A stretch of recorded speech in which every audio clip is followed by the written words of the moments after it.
হরিশ্চন্দ্রপুর এক ব্লকের মহেন্দ্রপুর নির্ভয়া ছাত্র যুব কমিটির উদ্যোগে মহেন্দ্রপুর কালী মন্দির প্রাঙ্গণে শনিবার রাতে অনুষ্ঠিত হল বিজয় সম্মেলনী ও বিশিষ্ট ব্যক্তিদের সম্মান জ্ঞাপন অনুষ্ঠান।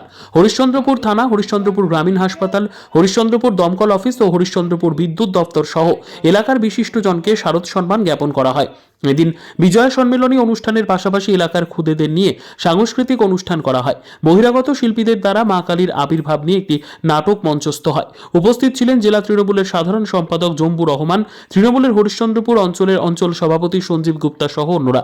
নির্ভয়া ছাত্র যুব কমিটির সদস্য বিমান ঝা বলেন, যারা রাত দিন 24 ঘন্টা মানুষকে পরিষেবা দিয়ে চলেছে তাদেরকে এই সম্মান জ্ঞাপন করা হলো। পরবর্তীতে মানুষের জন্য আরো কিছু করতে চায় এই কমিটি, তার পথ চলা শুরু হলো।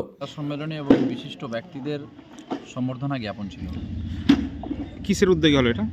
এটা আমাদের একটা হরিশ্চন্দ্রপুরে নির্ভয়া ছাত্র যুব কমিটির পক্ষ থেকে এই প্রোগ্রামটা আমরা নিয়েছি এবং